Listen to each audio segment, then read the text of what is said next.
Can you hear us okay, Alex? Yes, I can hear you guys okay. How's it going? I don't think we met before. Jimmy told me you were a Wayne, right?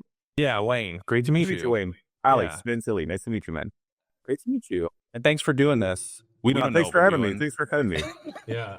Jimmy sent me the DM. He's like, yo, you want to do a podcast? I was like, about what? He's like, I don't know. We'll just chat. Sorry, guys, I'm down. Good, you know?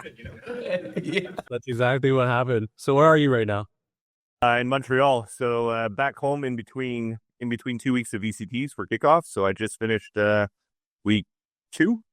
And then this Thursday, so in 2 days, I'm flying back to LA for week 3 of kickoff. So you're just going back and forth right now? Yeah, still doing that. I think it's better to do it that way too, because I have a 1-year-old now. So I have a mortgage to pay. And then like schooling system for me is probably better, at least for my eyes, in terms of costs for the kids. So I was like, you know what? If we're able to stay in Montreal for now, we'll stay in Montreal. So while Ride still allows for us to fly back and forth since we started the partnership, it's been actually literally a great partnership between us and myself and Riot, so that I could travel back and forth and deal with the family in between. Yeah, it's awesome. Yeah. You almost moved to Montreal. I did. I was preparing to move to Montreal. Yeah, like we were in talks with Montreal, the Canadian government and the government of Quebec. Like for a while, they were kind of like, yeah, forget New York. You should move to Montreal. And I'm like, yeah, that sounds pretty awesome. Like they had me when they were like, we have more restaurants per capita than anywhere in the world. I'm like, done. Anything else? Good restaurants too. And you could go from high end to like close to street food. At least like the Vietnamese food in Montreal is quite awesome. How long ago was this when right before the pandemic? So we were like gearing up. We were looking at office space, like all this stuff, right? Like we were ready to go. And there, boom, pandemic hit. And we're like, I guess we're not going anywhere. They shut the border down and everything because we were going to go visit and like look at places. We were looking at schools and everything like that. Awesome. Because, you know, like kids only speak English. So that was like the thing, like, oh, there's like English as a first language kind of schools. Are they going to kind of be behind and stuff? But as you can see, my English accent is not too bad, right? So you're in Montreal, so we could still get by, you know? Yeah. But I was born and raised in the English suburbs of Montreal, so like in the West Island. So that's very, very Anglophone. I grew up just watching cartoons, reading Archie comic books in English, English. All my friends were all English-speaking people. And then I went to school in French, so I got to like practice both and then speak Vietnamese at home with the family. So we managed to do all 3 languages while we were growing up. That's awesome. That's one thing that like I envied. That was one of the things I was excited about. My wife and I moving to Montreal was that very young, the kids would grow up with a second language, right? They can learn French and everything like that kind of from the get. I could barely speak English. Same. Yeah, for sure. Well, English is still good, right? It's international. So, but where'd you guys end up? We're barely getting by. We actually ended up moving. We were in New York for, I don't know, like 10 years, like the New York area. I moved out there for school and then started the company out there and then moved back home to Youngstown, Ohio, which is like kind of in between Cleveland and Pittsburgh. Okay. When I already say you had a 1-year-old. Congratulations. Thank you. We had 2 kids at the time, and then we were like, we want to have a 3rd kid. We were like getting old, and we're like, one more. We'll try one more time. And then we're like, oh, we're gonna be outnumbered. Oh yeah. Here we are away from family, and it's like, you know, it's like 2 on 2. We gotta move closer to family. So if we want to have a 3rd one, so that's what we did. We moved back. So we had another baby who will be 2 in March. Oh, nice, man. Congrats. Yeah, thanks.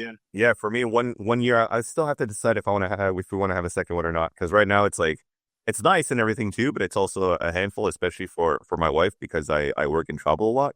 Yep, for sure. In general, it's, how could I put this? Oh yeah, I got my first kid at 40, you know? So I told myself like I'd be, at 35, if I don't have a kid, that's it, man. I'm gonna stay single. I'm just gonna travel the world, hit like a bunch of festivals, Tomorrowland, Dream State, all the bucket list festivals. Let's go do them, you know? Yeah. And next thing you know, 40 years old, we got our first kid, and it's funny enough because I always felt like not necessarily a disconnect with my dad. Like I think we still have a generational gap between my dad and I, because he was like full Vietnamese, you know, refugee from the Vietnam War, coming to Montreal. And then like raising my brothers and sisters were all 10 years older than me. So they grew up like with the hustle, you know, and then I guess yes, because they sacrifice so much, they want to make sure that if they have me, who was born here in Montreal, that I'm able to meet the expectations. And then Jimmy, you know what it's like, meeting expectations. No pressure. I have as well. No pressure. So there was that. But then the funny thing is that I have a 40-year gap with my dad as well. So he's 80, I'm 40, and now I have my son who's 1, and I'm about to be 41 in February. So hopefully, because I'm staying around, esports and young kids and trying to figure out browsing through TikTok and everything like that as well, then I'd be able to stay and survive the vibe ship and still be a cool dad with a kid when he grows up. Get more in touch with what's going on. Exactly. Trying to. I definitely feel cool. My kids think, at least right now, my oldest is 11, and then I have an 8-year-old, and then almost 2, and they think I'm cool for now still because of video games, right? Like, because that's what I do all day. They're kind of like, oh, my dad, maybe he doesn't suck that much. Hell yeah! And whenever they do sports, you're gonna be there for sports too, so it's gonna be good. 100%. Oh yeah. I mean, let's touch on, like, we were just talking about this right before, but like, we want to know what a day in the life of a caster is like. You're in LA. What are you guys doing there? We wanted like a behind the scenes. What's going on down there? Because we have no idea. I have no idea. We'll go from like even just my personal day to day, from like arriving to LA to flying out to LA. So usually, let's say you have a VCT week and it's a weekend, right? So it's usually Friday, Saturday, Sunday games, or Saturday, Sunday, Monday games, right? Depending on the weeks. But I'll fly in like the day before. And even flying in the day before I fly, we usually have weekly meetings with the riot crew and all the talent. So what's really nice about this show with the VCTs and what we're able to build as a product with the Americas is that Riot actually cares about the input of the talent a lot. So you're able to just sit around with all your talents or colleagues, depending. I call them friends because they're all awesome people. So hanging around with the production team, with the talent team, and then you start building the show. So they have an idea of what they want to do.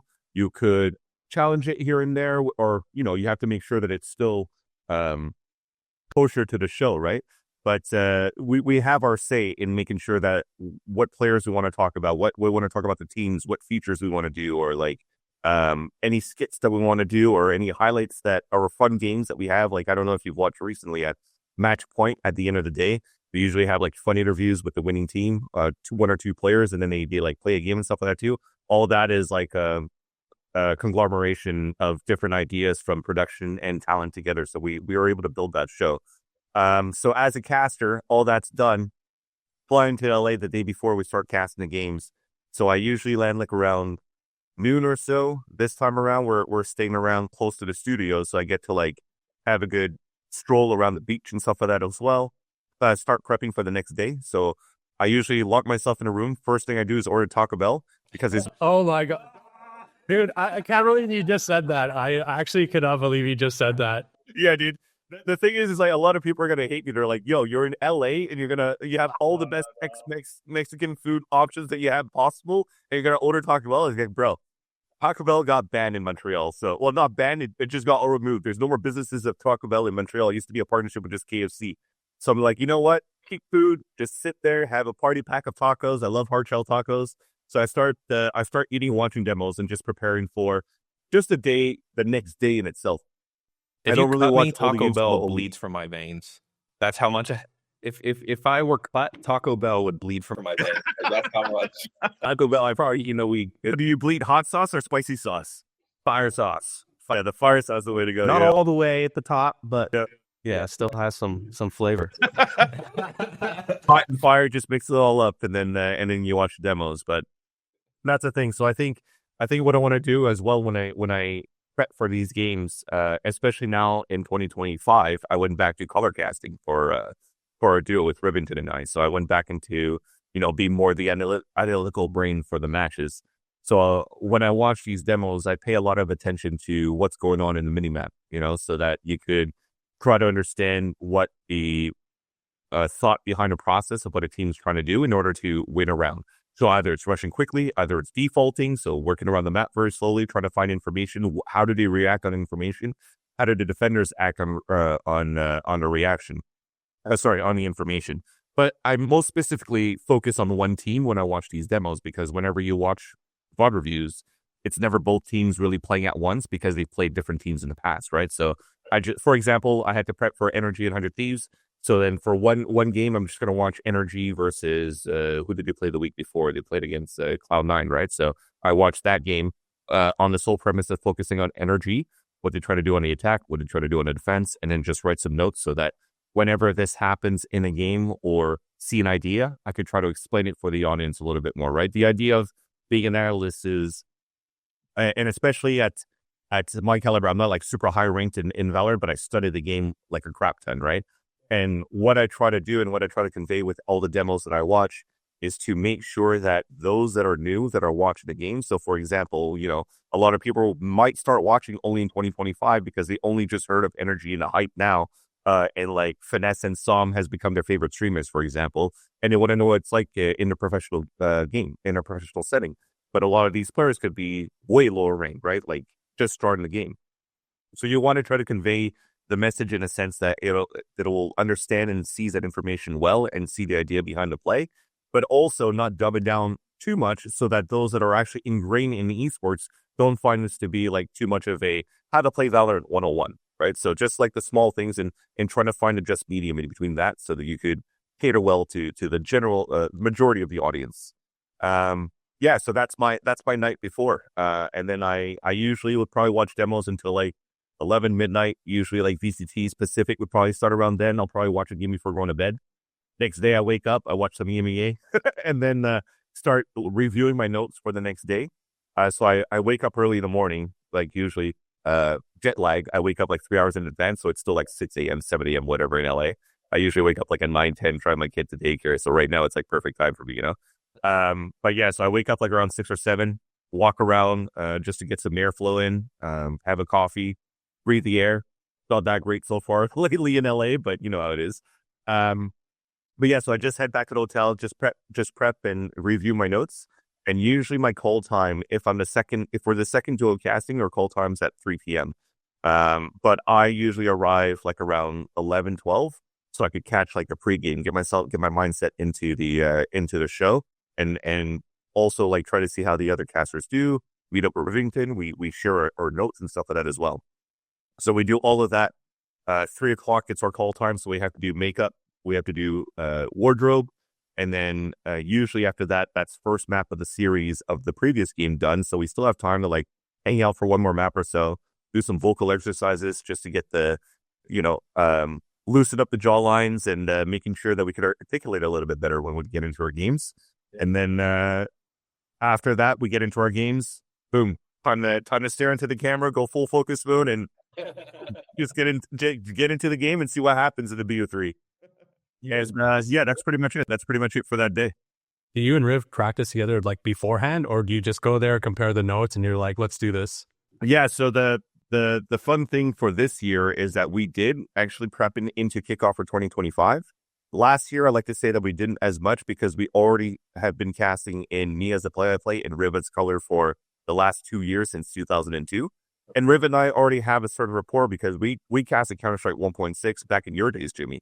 So back when you were a pro for EG in like 2004, 2005, we were already casting with the Team Sportscast Network. So we had like an idea of how to cast in like tactical FPS, although no idea of how to do like duos and stuff like that too, but we still have like a good friendship rapport. So it was very easy for us to get like a good flow going.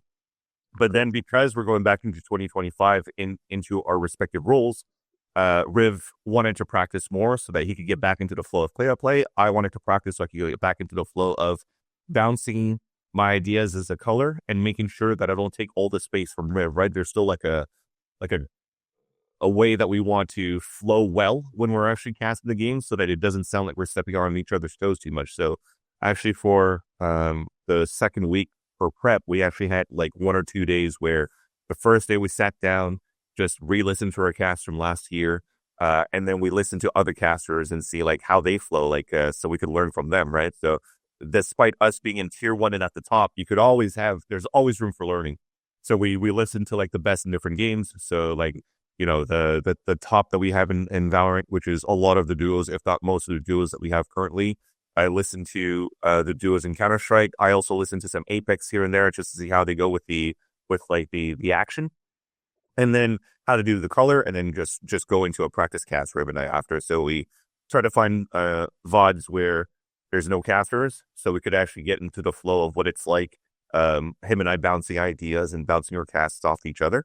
And then we felt like we were comfortable in that flow, and then tried to see how it was going to be in this week that just passed. So in week number 2 of kickoff for Americas, and I must say it was actually quite awesome. If that is our floor for this year, I think we're looking forward to a bright year. Nice. How do they pick who casts what games? And also who the duos are? Did you go up and say, I want to cast with Riv, or how does that work? Yeah, so that's a good question. Actually, for a lot of people, it's like, especially when Valorant first came out in 2020, everybody's just trying to get into it. So there was like, everybody came in, right? From Counter-Strike, from Overwatch, from anywhere, even Rainbow Six, and then myself coming from CSGO.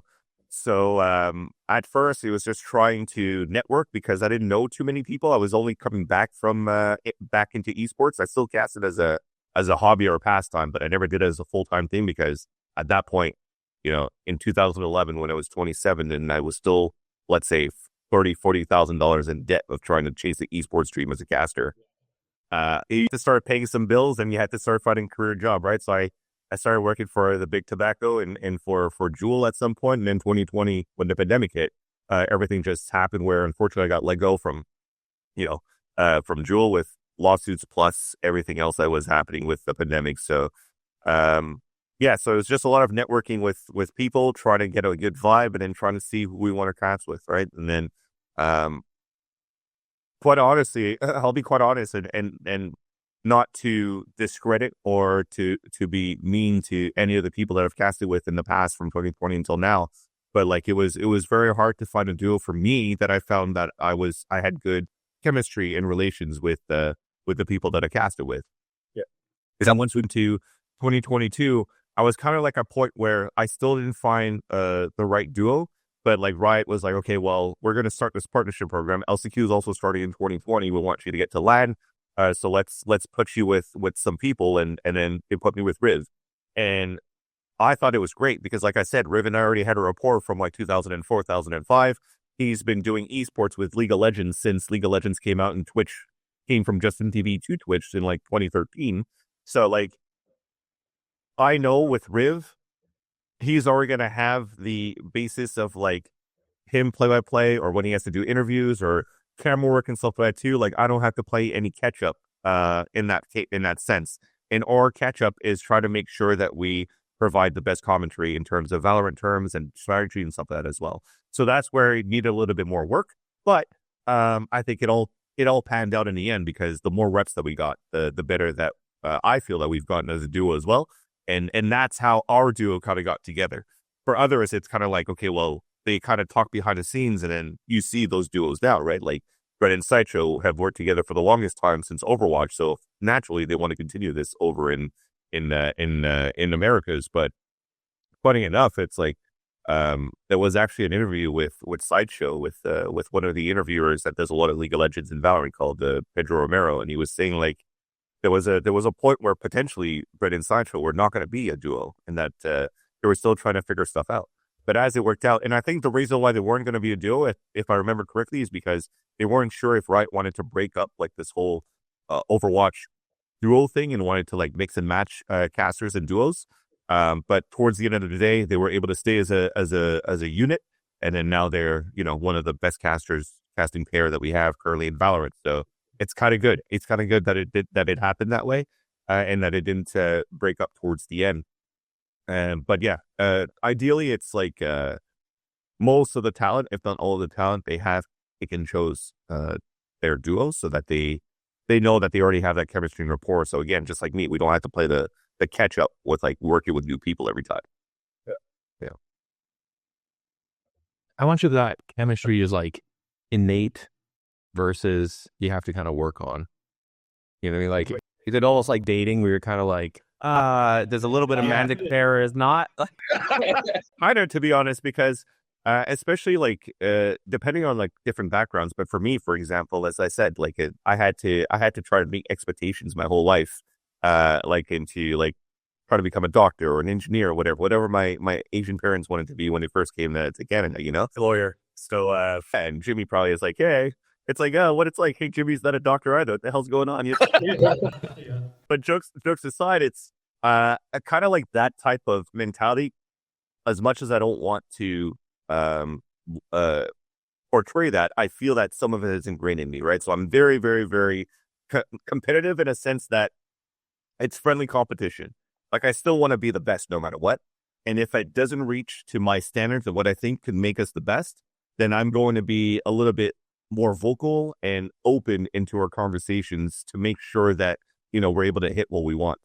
And I felt and the thing is having a great friend as Riv, and he knows my personality, he knows how I am, and he knows that it's for not necessarily the better, but knows the intention and where I come from. It's easier for me to be more open and be direct in what I would like for us to work on, and where I feel that I'm feeling that I need to work on, so that we're able to be on the same page.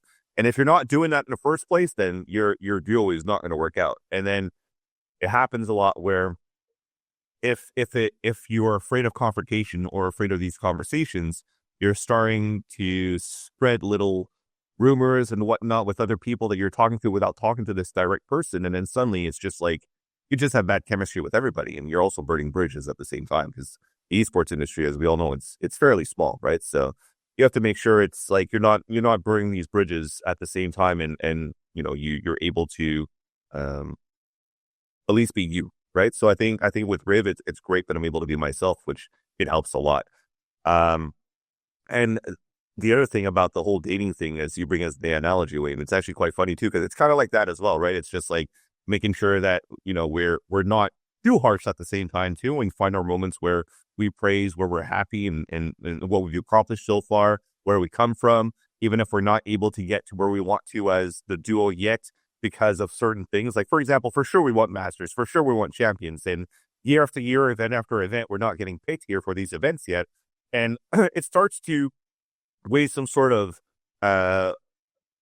imposter syndrome sometimes too, as a caster or a talent, or even as a player. Sometimes they're trying to make pro and you're like not making it, right? So you start having these doubts, and it's nice to have a good friend to be able to talk this through with, so that you make sure that, you know, we know that it's not on us. It's not because our lack of skills. It's just the way it is. You know, there's only certain slots. I mean, just like in the corporate world, if there's only one spot that's open because somebody's gone on a mat leave, there's going to be a lot of people gutting for that spot for a 1-year contract, let's say, right?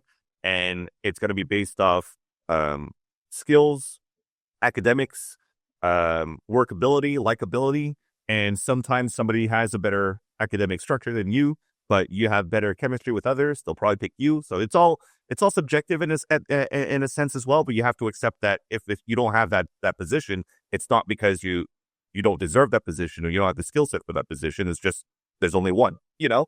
So that was my approach for it, looking at it in like 2023, 2024, and looking at it that way with Riv too. It just made us focus less on that rat race and just focus on us as a duo, as a couple, and then have fun with it. And funny story, guys, you'll notice I go on a lot of tangents. I apologize. So if it happens that I'm yapping way too much, just tell me. Keep going.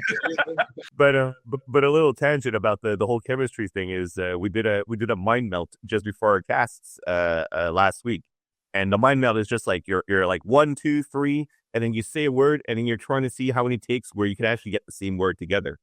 Funny enough, we started with like 2 random words, and then it went on to like I said shirt, and then he said planet, and then we all thought, and then this is the third row, the third round rather, and we're like, okay, 1, 2, 3, Uranus.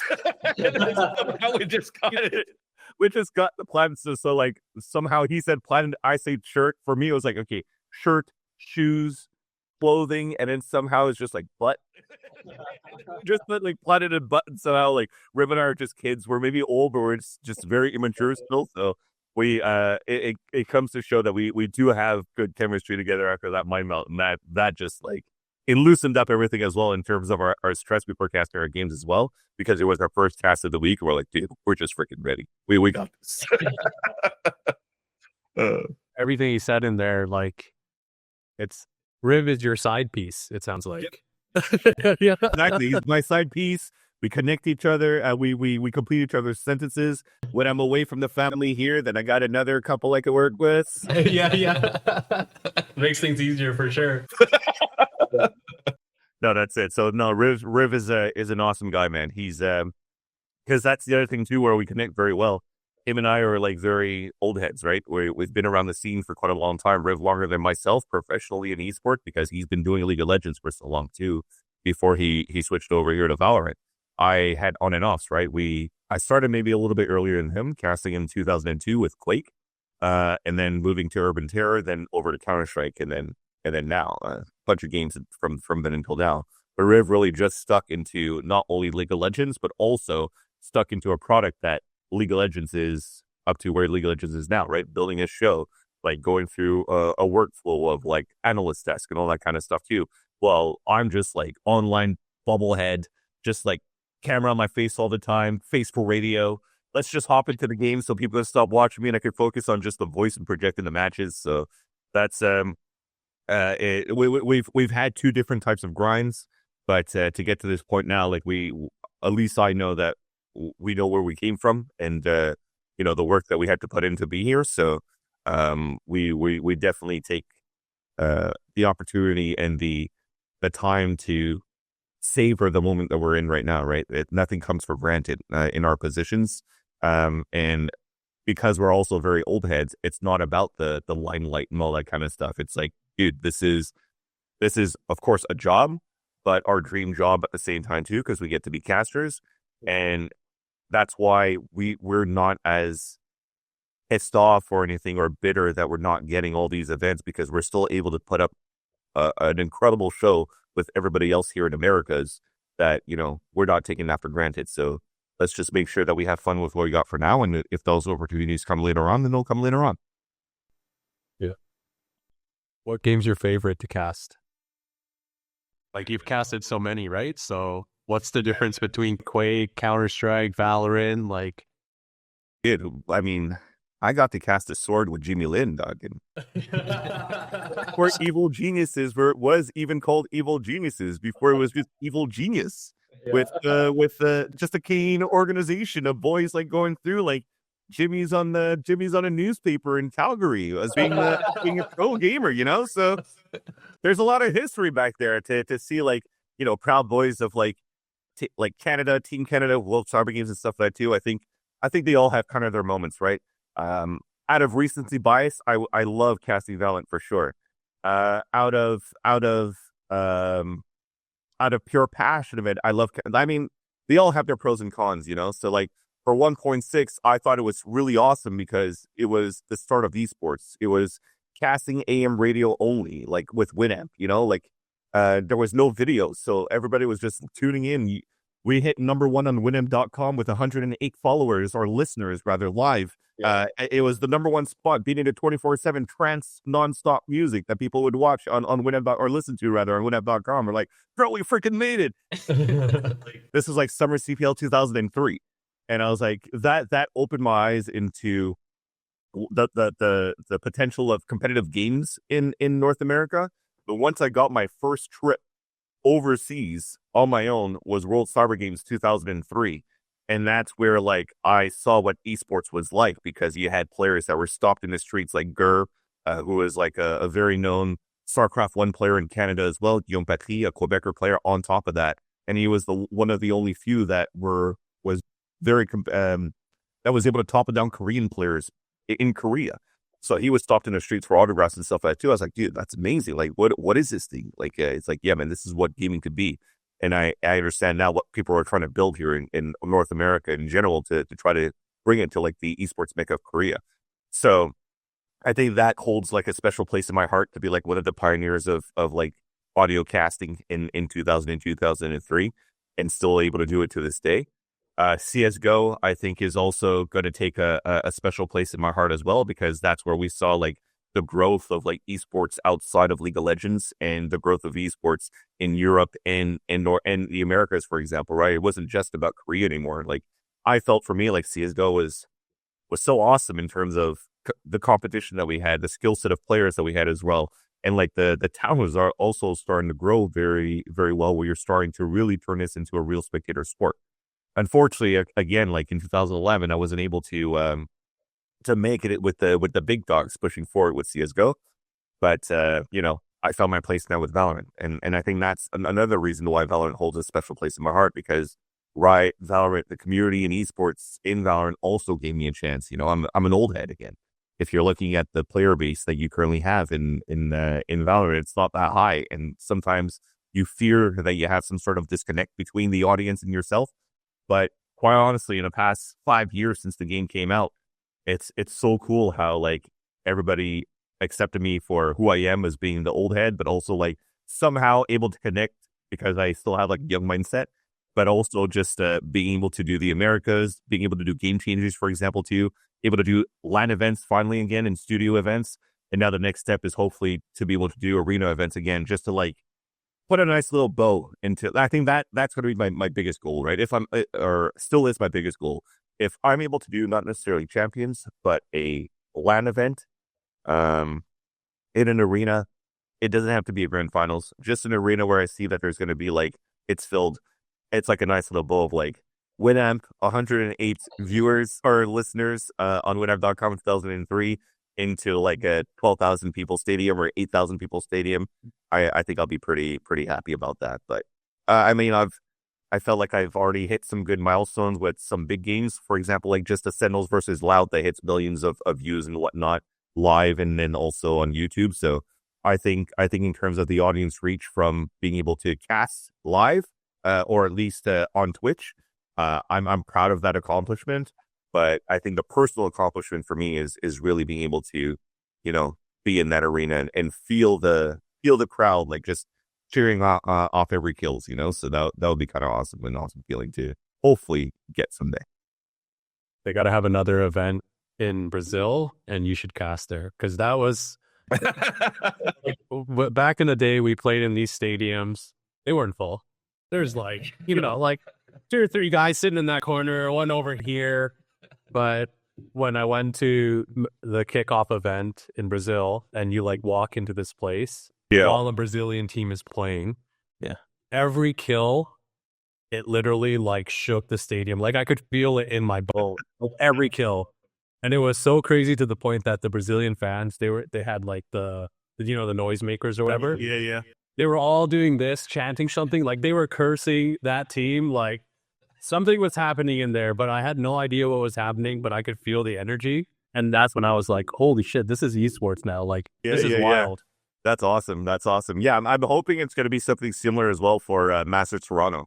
Because I think Toronto, when they even had League of Legends back then, I think in like 2014, if I'm not mistaken, like one of those events for League of Legends, I think that arena filled up in the Rogers Center in downtown Toronto. I don't know where the location of this one's going to be here for Toronto, but it's cool to see that there was a big fan base of players or fans wanting to go watch League of Legends, and already like the buzz around so many people that were like, hey, there's going to be Masters Toronto. A lot of my American friends and Canadian friends are already set up to like try to plan to go to Canada. So I'm looking forward to that. I heard like every single event so far that's been Masters has always had like great fan base.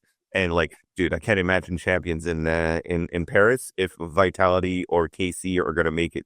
So any of the French teams going through, I think that will get probably even louder than the Brazilians in my opinion, because of that everything that they were building so far. I think it was like the KC arena that fills up at like 18,000 people or so. Dude, imagine that for KC making it to champs. Dude, they're gonna be louder than like the stadium in Seattle for the Seahawks. It's gonna record in a Richter scale. No, it's funny thinking about that and like hearing the times of, when this moment came, I kind of knew esports was for real. Like seeing people in the streets getting asked for the autograph, or like going, or like Jimmy, you're saying, like when we played, it wasn't like these arenas are full, but like now we go here and whatever. And I remember like growing up playing games, being called a gamer was almost like a pejorative term, right? It was not cool like it is today, or coolish. You know what I mean? Or like Nike and people are coming in trying to be a piece of gaming. It certainly wasn't cool. So it's always like interesting trying to get people like share that experience and share that world, right? Which is like, okay, people are kind of curious about gaming, but they don't know. And now they're kind of like interested in what you're interested in. And it feels cool. Oh, I want to share my thing with you. Like, that's awesome. Absolutely. Yeah. And we see like an evolution, at least from when we started to now, for example, us here that have been around for quite a long time. Because even for me, like when you're mentioning, Wayne, that it looked cool, dude, it was never cool for my family. Yeah. Mine as well. Guilty. As Jimmy was saying, it's like we were in filling arenas, but when we went to like these LAN events, the spectator sport around the competition was never really a true fan base. It was basically all the teams that were or eliminated or getting ready to play you in the next round. And you didn't have like a spectator area. They were literally just standing behind your PC and like overlooking your shoulders and trying to see like where your crosshair placement is, or you're looking through and seeing like what the positions are in. And those are the players that were like trying to figure out how they could anti-strat you on the day of, So that was our competitive LAN scene and what the spectator scene was like. And to see that evolution, to finally start seeing like a small pit of like, fan base coming through from small years, and then ESWC or World Cyber Games that actually has a bigger fan base, because it's there is still competitors there that are limited that are watching, but there's still like a small fan base of people that want to watch. And then even for me, it was like I never had a good enough PC to try to become a pro gamer. It's like back then, Jimmy, you probably had like 2 Voodoo 2 cards. Remember back then it was like FPS_max 101. So you're able to keep 101 FPS consistently in playing Counter-Strike 1.6. Bro, I was playing software mode with a ball mouse and a 3-button mouse, and I couldn't get more than 30 FPS at OpenGL. So whenever there was going to be a smoke being thrown, bro, my PC was. So that's why I went into casting, because I still wanted to be involved in some way, shape, or form with esports because of what I saw in Korea, but never enough to try to become a pro gamer so I could travel the world and compete. So I think esports was a great avenue for that. And at least like we still call it competitive gaming back then in 2003, but the whole job description around a caster never existed either. It was just a bunch of guys, girls getting together and being like, yeah, let's just talk about a game, and whoever wants to listen to you that's in the community could listen to it. But again, we never went into like the what's a play I play, what's color, what's a default, how can we we were just figuring stuff out. So like while I was doing that, I was only working part-time at a grocery store, but when I figured out like, there's such fun things that I could do at 17, 18, I'm already traveling the world in multiple events where at least my accommodation was paid for. I wasn't getting paid casting these events. I wasn't getting paid really to have food and stuff like that too. And naturally, as you're 18 years old and you're hanging out with people, you're like just partying at the same time at these events while the gamers. So that's where like, the debt started coming through. But also I had so much trust and belief into what this could be. And I wanted to be there if it was able to open up. Like if it was going to open up doors and we could make a career out of casting in North America, then boom, at least we've made it, right? And through all the years of like grinding, in the networking, you're hoping that you're going to get picked by, one of the casting organizations back then before the publishers took over with the whole talent stuff and casting. So I stay home, play the game a lot. I quit school as well during that time, so I could travel a lot as well with these opportunities. And being able to work a part-time job at a grocery store allowed for me to be like, hey, I'm going to be off this weekend because I'm going to travel. So I put a lot of faith into wanting to turn this into a dream. But it wasn't the same thing for, my parents see me locked in my basement all the time or behind my PC upstairs or whatnot and just gaming. So they thought that I was just wasting my time. So that was, there was really only my brother that kind of like saw that potential of what it could be and saw how much I loved it, So like, I think if anything, I have to give a lot of thanks to my brother as well I'm 40, he's 51, so he's 10 years older than me. but he's always mostly gaming on this call real fast. That's what I'm saying, dude. But yeah, so it's like a lot of love to my brother. I think if it wasn't for his support to say like to for him to see how much I loved doing this casting and esports stuff, then I probably wouldn't be casting today if it wasn't for him, because it was when you're not making it and you're also not being able to reach the aspirations of what your parents want, it starts to weigh on you to be like, oh crap, maybe I'm utterly useless in this life, and you don't know where to go at this point. So it's nice that he's still around to like guide me and push me through towards that. So you're able to still, figure and weave through the ins and outs of not making it into esports back then in 2011.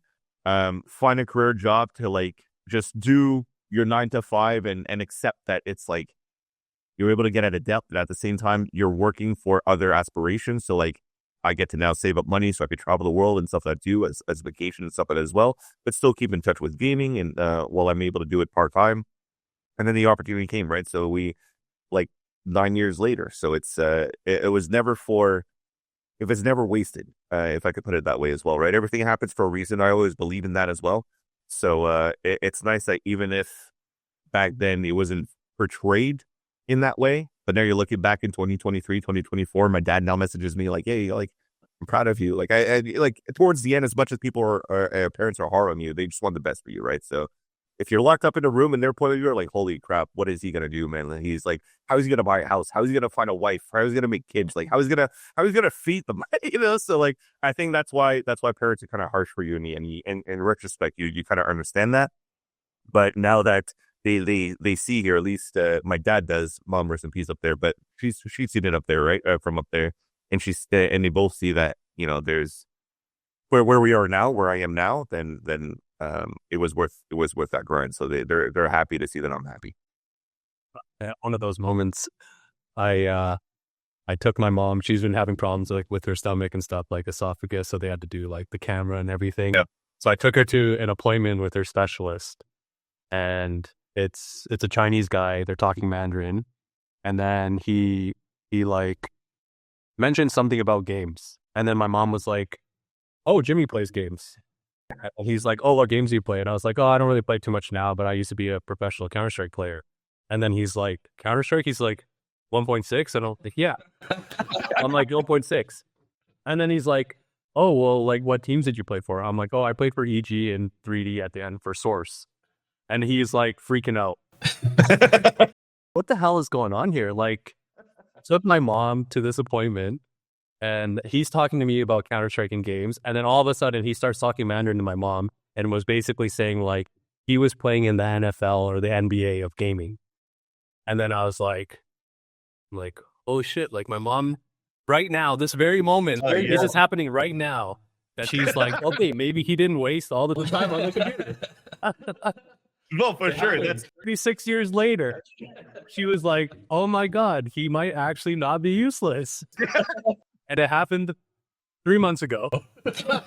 Dude, that's hilarious. Yeah. That's hilarious. But it's always like that, right? Especially for I guess just not just Asian parents, but people who don't necessarily believe in you in the first place. But when you're hearing it from the mouth of other people or from the mouths from other people, and they're like, holy crap, okay, well, so maybe there is something behind there, and I think they'll pay more attention to that as well. This is the mouth of a doctor, though. Like, yeah. Asian parents, it's literally doctor or lawyer. That's true. Those are the two that they want you to be. So when it comes from the mouth of a doctor, I was like, yes. That's it, dude. That's hilarious. And to see the doctor knew Counter-Strike and stuff like that too is quite awesome. And that's it too for like my brother. He actually like he's just in between jobs for now, but he used to be a manager at a job. And like one of his employees knew me as in like, oh, I play VALORANT. Oh, I watch esports. I know Vansilli. And then my brother-in-law's employee also knows me as a caster. And then just recently around my area, I didn't think it was going to be this far out, but like, because usually like micro celebrity, you'll go to like events and then people will know you from these events. And then because you're already in the same setting, but to see this from like different settings, it's actually quite crazy. Even my nephew, like we're having a family gathering and he's just like filming around And then like just on IG, he gets a lot of messages being like, "Yo, you know Vansilli?" It's like, "Yeah, man, he's my uncle." And now like my little nephew is just like a cool kid in his group of friends because his uncle is a Valorant caster. And yeah, just being recognized now like at the grocery store. I just never know how to interact either in these moments, because it's just like I'm just a regular guy still just talking about video games. But they see that it influences like and a lot of people like take like they look up to you in a sense for the Valorant scene, because they're like, dude, I love how you're casting the game. Like you bring a lot of excitement to the game too. I love watching you, and it's just like, man, thanks so much. And then I don't know what to reply after. It's always like, man, thanks so much. Hey, if you want a game sometime, here's my ride ID. Let's just game, right? So I did it for that one at a grocery store, and then I did it at a Costco close to my place too. So it was pretty funny. I got some games in with them as well, and they're pretty cool people. So I try to stay as down to earth as I can, as for sure. But it always still hits me in a funny way that it's people recognize you in the streets just from casting a video game in LA, where I thought because the arena when you cast the game, sometimes the matches are on there like a Wednesday or Thursday. The arena is like empty because everybody has school and stuff like that too. And then online, maybe sometimes live, or like a low match is only like 20, 30,000 people or 40,000 people watching live. So you wouldn't think that one of those 40,000 people is the guy working at Costco over here in Montreal, and quite an awesome guy for by the way. But yeah, it's just cool to see that it reaches so many people outside now than just those 100 people on Winamp back in 2003. Yeah. What do you think the next like tier of that evolution is, right? Like we talked about, we're all similar ages. I think I'm the old man. You don't look it, Wayne. Yeah. It's just some filter probably. Like make me look younger. You love it. But yeah, I mean, like in how kind of it wasn't cool. We didn't have this opportunity or whatever. And then now, like, yeah, to your nephew, people are recognizing you and recognizing him, and that he's kind of related to you and stuff like that. And even how it took like your career, which was obviously like tons of hard work, tons of sacrifice, tons of like feeling probably like, am I going to make it? Is it going to work? Like you talk about being 30 grand in debt, 40 grand in debt, working part-time jobs, switching over to working at Jewel and stuff like that. What do you think changes for the next, generation, or kind of the next 10 years, both in like pro players and casters and stuff like that? It feels like the world is much more aware of gaming and taking it more seriously than we were growing up. Yeah. Like, do you think that will make any good changes? Maybe there's probably some negative stuff that will come with that too. But... Yeah, dude. I hope that it's still going to head towards the right direction, right? The good part of esports, because we've seen multiple bubbles going through. Well, multiple. We've seen it at least in like early golden days of like 2003, 2005, when most of the events were sponsored by Intel and Nvidia. So like the prize pool and everything were coming from those two. But that's all marketing dollars, right? You're trying to market as a business. And whenever it comes down to trying to reevaluate your spending dollars for the next year, if it's like, okay, well, we're not going to put in esports anymore, well, that, boom, esports is gone. Then with Source no, not a problem. When Jimmy played for Team 3D with Source, I mean, that was direct TV and stuff like that as well, right? So they tried to get into professional sports, kind of like a combine, trying to go into the traditional sports way. And once you get to that part, you realize, well, not everybody's going to pay for cable TV. So then that kind of like died out within like, was it middle of season 2, Jimmy? I think you were able to play. And like everything just shut its doors as like an email to everybody say like, okay, it's over. So then you get into a moment where even pre-COVID or as COVID happened, there's been a burst of money coming in into esports, and everybody was switching to online because we thought that was going to be the direction of our careers and gaming and just business in general, that everything's going to be online. We're just going to be locked indoors. So a lot of money was pumped into this, and now that's pulled under the rug because of, bad investments, or just like crypto in itself was kind of like not under the same hype. And also maybe sometimes people are directing their organizations with bad intent, where it's a front for the first, but it's taken care of, or it's profited individually and selfishly. So that's why, like, as much as I want to say that in the next 10 years, I think esports is going to be super awesome, the reality of it is that you're hoping within the 10 years, you still have some good some good people in the scene that continues to find continues to drive it towards the direction that we would love esports to be. Yeah, we get very political in that sense to see to try to evaluate what the future of competitive esports could be. But if I want to take him, and then I want to dig deep into that because I don't do enough research on that, but it's just reading through it's just sometimes it's just difficult to see where that money is coming from or where that money is being directed to, but at least from the greener pasture side where it's the spectator sport, I think that's going to be pretty cool. So if everything on this side continues to grow esports in the right way, this side in terms of the fan base around that, I think is going to be freaking awesome. Because as you were mentioning here, Wayne, it's just there's younger generation that knows who I am or knows who Jimmy is and whatnot because of where we are currently in esports.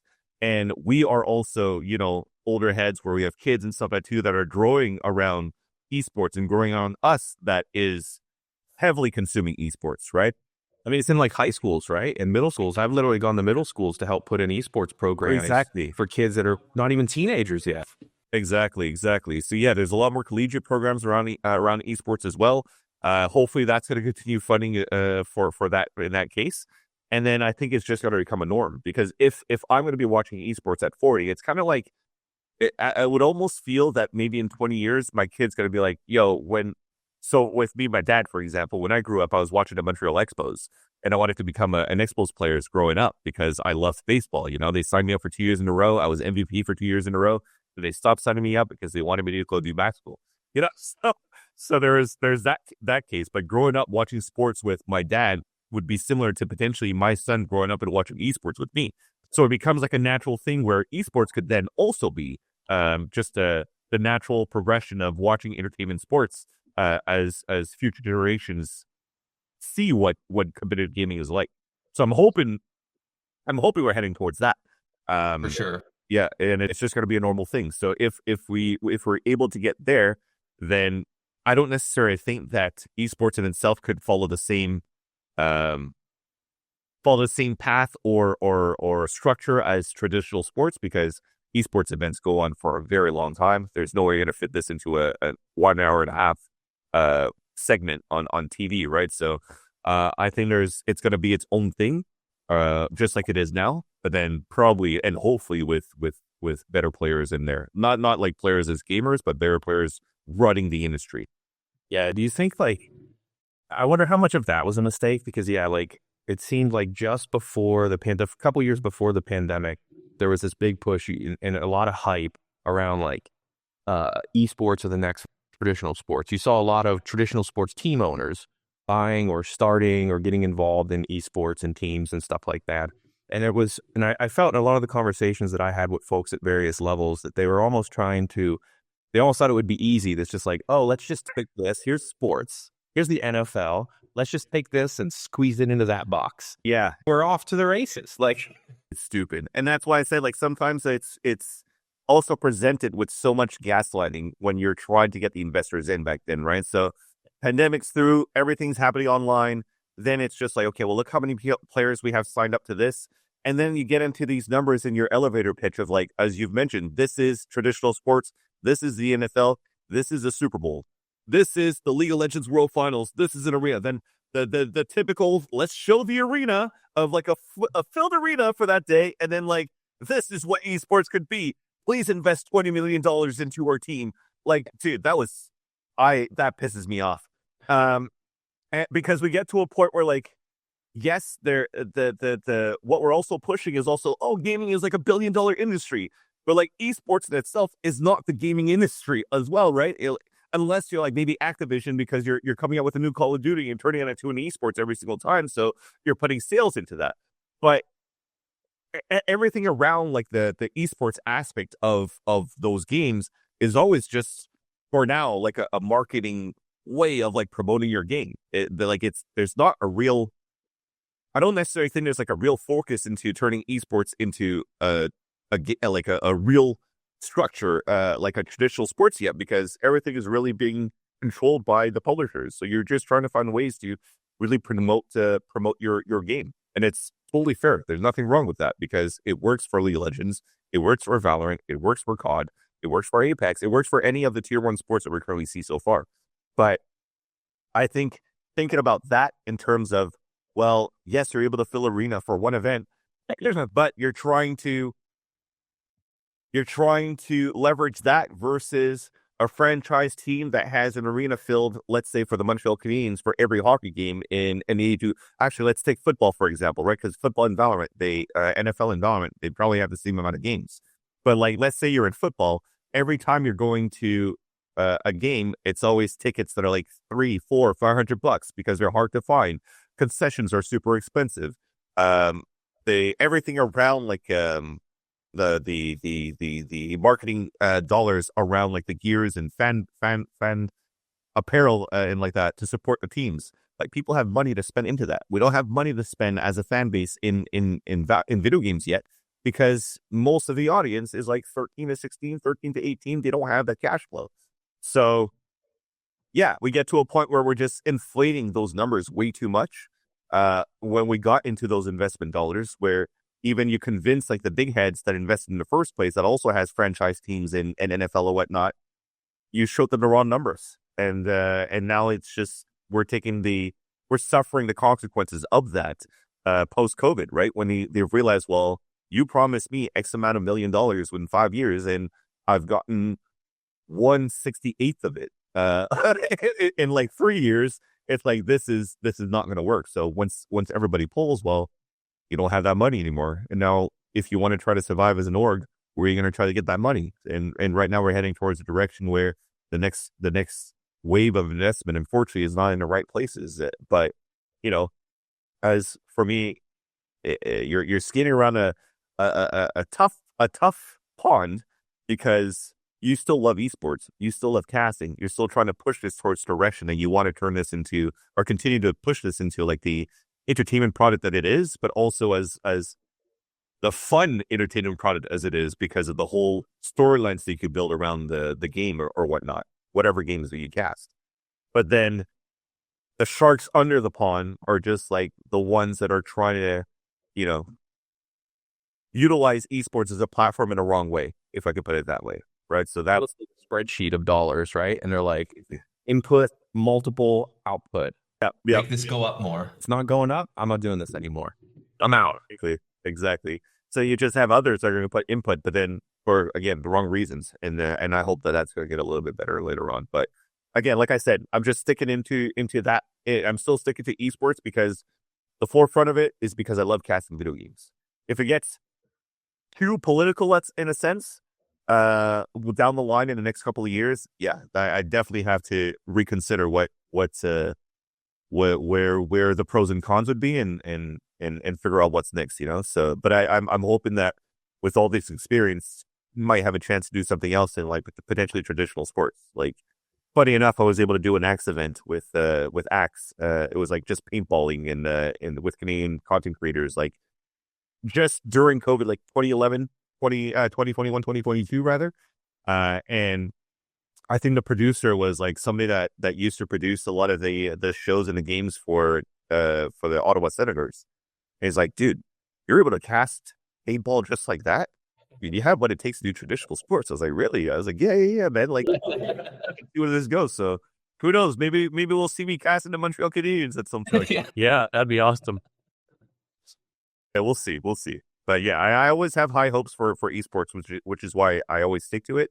And again, it's just like hoping to set a good example for future generations, but also at the same time that the future generations are also going to be the next ones driving this industry. So hopefully we're going to be able to find to push this towards the right direction. For sure. I'm curious about. I'll be excited to see like changes in skill kind of everyone, like players, coaches, kind of everybody over time, because it reminds me a lot of like I used to get punched in the head doing mixed martial arts, right? Like I competed in that 20. I mean, this is again, like I'm old now, so this was 20 some years ago. Again, before it was as cool as it is today. Yeah. And I think that like in mixed martial arts or combat sports, for example, but especially mixed martial arts, right? in the beginning, it was like someone knew jiu-jitsu, someone knew boxing, someone knew whatever, right? Like you train these particular skills, and people started later in life or, than that. Now you have kids that are like in the UFC, literally like 18 years old, right? And they're like masters at all these different skill sets that in the beginning leading up to that, if you could master one, that was amazing. And I wonder if, especially now that you have esports programs at high school and even middle school level, like if that's going to really accelerate the skill level and the things that we'll see in the evolution of even what players can do in games over the next few years. I like to think so because even then, again, using Jimmy as an example, when we were playing Counter-Strike 1.6, we never played with very high sense, right? When you're playing 1.6, you're just trying to play around crosshair placement and then also mastering the spray around the pattern of your AK or your M4. So you never really play it with a high sense to make sure that you control the spray the best way. But if you're looking at, the kids playing today in Valorant, let's say your favorite player is Tens, to see the flicks that he does and stuff like that as well. First off, you have to play with high sense, but secondly, like you're going to have to keep training to make sure. So again, going back to what you were mentioning, Wade, if collegiate sports continues to grow, then, and you have like, let's say, your collegiate coach, that wants to train these potential players to continue their scholarship in esports, but also represent their school in collegiate collegiate games, then I would expect just very similarly to coaching in collegiate for hockey or for the NFL or whatnot, playing varsity in those, you kind of need to start building those drills, right? You cannot become a pro ball player in any sport in traditional sports if you're not doing drills. If you're telling me there's one player that's never done drills, even like maybe before then, like you're self-taught or whatnot, everything's cool. But once you've made it to the team, you are doing drills. So I think just adding on to that is going to help you, and it's going to develop those players already. So again, what you guys do with Aimlabs, I think if there's going to be a collegiate program, and I was the collegiate coach, I want to make sure that if I have 5 players that are in Valorant that are aspiring to be the next Tenses, then I have to make sure that I follow the Tens program that he's built with Aimlabs to make sure that I'm able to get the right flicks. I'm able to go understand the crosshair placement and have good game sense. Drill around game sense too. It's just like, well, if I'm going to throw util here and there, what am I expecting? Who's going to be the first one to swing out of what spot and why? And you need to continue to bring those drills in so that when you're actually implementing this in gameplay, and as you could tell, like when you're trying to correlate these, if I'm going to be playing a real life match, let's say baseball again, and I'm playing against a pitcher that could throw a knuckleball, but usually when I'm doing drills with a pitching machine, he's not going to have always, like it's always going to be a consistent knuckleball. But if I'm playing against like a D1 pitcher, he's going to know how to throw it into the ins and outs of the strike zone and really throw you off. So the drills that you have, at least it's going to prepare you for these type of pitches, but it's never going to implement the right pitch until you know. And that's what differentiates a good player from a bad player, right? Because a good player is going to be able to develop through those drills and understand under the pressure of a live match and a live event that they have to overcompensate on certain areas, but still be comfortable with the bases, right? And the basics rather. So, and for the record, that was not a paid Aimlabs advertisement. He went pretty deep in there. He's talking about skills. I just want to make it on record that we did not pay him to say that. Oh, that's funny. I will back up. I will piggyback on that. I have not been paid to say this. I just think that it makes sense because again, me as a aspiring baseball player as a kid, I had to practice just throwing pitches with my coach, throwing from the outfield to in, practicing punting, and just dashing from home plate to first base. Just trying to build up your speed. And it's the more drills that you have, then the more you're able to develop yourself as a player. It's not just, hey, let's play ranked every single time, because yes, and that's what I do, for example, because I'm not looking to be pro. I'm just trying to build up my RR. But that's also probably the reason why I'm stuck in like Diamond, So I got to get some drills in and go back to my basics. And I think, again, to get back to that, the evolution to what you were saying here, Wayne, I think that is where we're going to see probably gamers in the future that are going to be way better than what we have right now, thanks to for example, Fortnite that came recently, because everybody's like was cracking 90s in the place and being very quick with the reaction time and risks.